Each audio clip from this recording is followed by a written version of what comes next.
Hi, it's Samuel Burbano with Thomson Reuters Westlaw. I'd like to share some things about the West key number system with Professor Coates' class at The Ohio State University.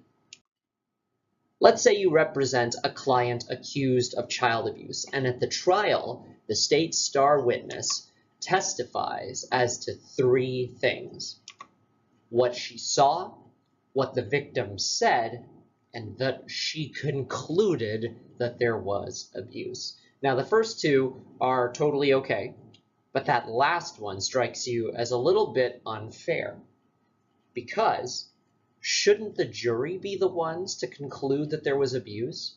What are they supposed to do when the state gift wraps the answer and puts it in front of them? Are they supposed to say the investigator is wrong? And so, as the defendant's counsel, you have a problem with that last piece of evidence. And you're wondering, are there cases just like this one that you could cite and use to argue your point? So you do what you're supposed to. You go into Westlaw, you type in a plain language search, founded report of child abuse, unfair evidence. You pick your jurisdiction, you're practicing in Iowa, and you run a search. And what that does is, of course, brings you a very relevant case. Houston says that that administrative determination should have been excluded. However, what if this case didn't exist? What if this was a case of first impression? What if this was your case and you had to argue that the description of the investigative process was unfair? Wow, that's pretty exciting. And this is where the West key number system is magic. There are many different ways to get into it, and we'll talk about starting it from a search. So let's take it back to the search that we ran. Conclusion of child abuse investigation, unfair evidence. Yes, it pulls up Houston as the first result, and Houston is our case. But where I want to direct your attention are to the key numbers. You'll notice them along this left-hand side and also in the search results down here. Go ahead and scroll down and check that out. The key numbers are West's master classification of American law, something that we've been working on and reclassifying again and again, so that way we can break down the issue with incredible levels of precision and detail. Not just all of the criminal law cases, which is a very broad thing, and that can be useful sometimes when you don't know what you're looking for, but also a very, very specific level as well. See that there? Evidence calculated to create prejudice against or sympathy for the accused.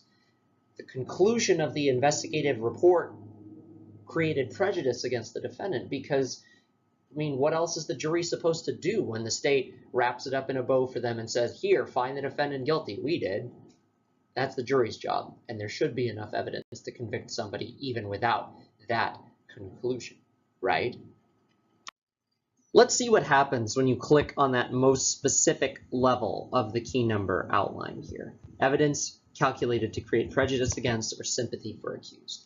When you do that, you update your research with 140 headnotes that the West editors have classified for a very long time, noticing that even the most recent case on this issue is connected with the key number to evidence from cases years and years and years before, and you can scroll through this list to find that out.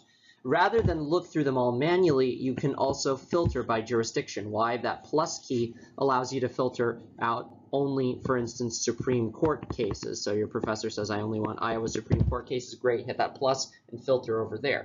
It also allows you to filter by date, saying I only want more recent precedents. And it also allows you to search within results because you're interested in a specific phrase or formulation of the issue. That's pretty nifty. But notice what else is cool about this. Jurisdiction Iowa is not the jurisdiction that you might care about. And so when you find a point of law anywhere in American case law, you can hit that change button. And when you do that, you see this view here that allows you to check the boxes of the jurisdictions that you want. I just checked Iowa, Massachusetts, and Ohio. And when you do that and hit apply, something magic happens. Specifically, you have updated your research across these three jurisdictions and across the years. And typing in the word imprimatur, which is a fancy word that you think might be helpful, and then hitting search connects you to something very exciting. Because even though Houston was at the time a case of first impression, there was authority in another jurisdiction, which, though it does not control, is very helpful to your case, because it says, and read along with me from the West headnote, that the testimony showing that the Commonwealth brought its resources to bear on that alleged assault is irrelevant to the defendant's guilt and creates the imprimatur of official belief in the victim, which is to say that that conclusion comes with the state's stamp of approval, which is very unfair to the defendant, right? If you're going to convict the defendant, convict them on the evidence and not on some stamp of approval that comes from some purportedly unbiased state agency. So what do? You cite McCoy to the court. You say, this is additional authority. It doesn't control here, but it should really be the law here.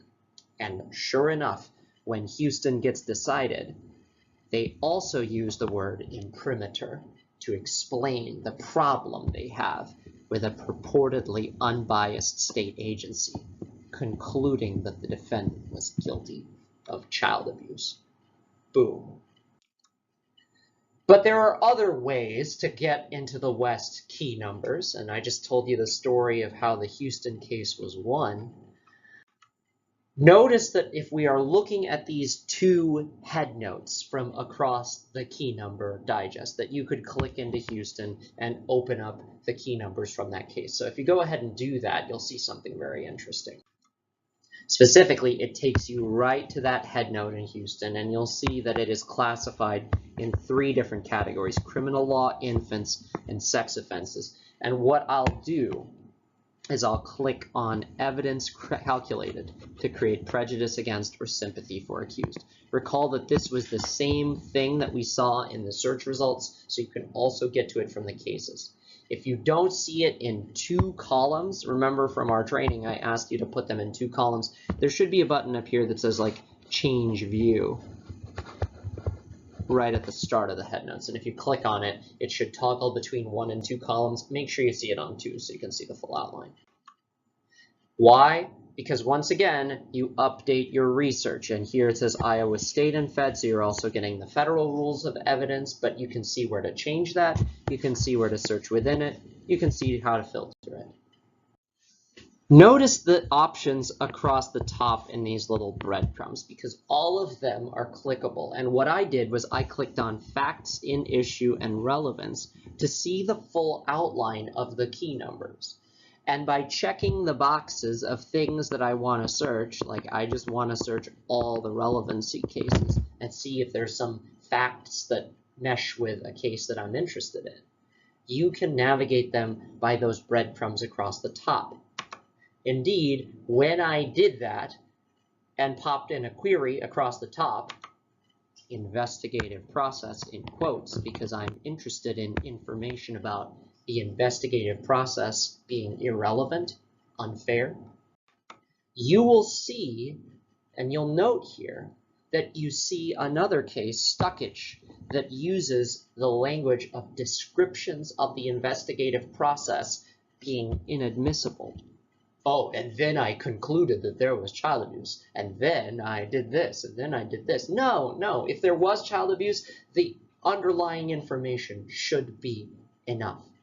And so, again, Stuckich also operates as persuasive authority in Iowa. And again, you can also search all of the cases in all of the places with those key numbers. There are some miscellaneous ways to access it that I want to talk about here briefly. Specifically, you can find them from a secondary source like Ohio jurisprudence. If I was concerned about unfair prejudice in child abuse cases and I pulled up a relevant section, that section would include citations to the West key number digest, including this 3387, which was the key number that we clicked on from Houston and the one that we saw in the search. Another way to access it is from the Notes of Decisions, West's scouting report for the statute that breaks it down in incredible levels of detail, not just civil or criminal, but specifically relevance prejudice. You'll note that these are also the headnotes for State versus Houston, and you remember that it was cast in 3 different areas of the key numbers, so each of those are clickable on that point as well. You can also browse the key numbers from the West homepage. If you click on key numbers over here, you'll see all 460 plus of them. And you'll see a really great outline that you could click into and browse just like we did a moment ago. Or you could also search the key numbers with that prompt over there. But your search engine is already doing that with what we did as kind of our opening look-see. When you find unfair criminal evidence key numbers, again, 3387 is the exact same one that we saw inside Houston, inside similar cases like Stuckich, and also inside Ohio jurisprudence, which isn't even in Iowa at all.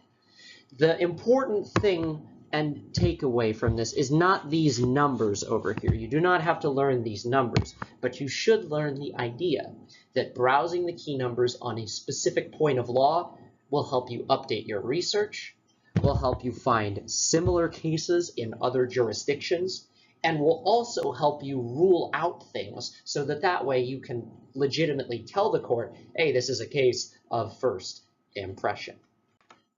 Thank you for watching today's quick look-see at the West key numbers. As you have questions, look me up. I'm on lawschool.tr.com. Thanks for watching.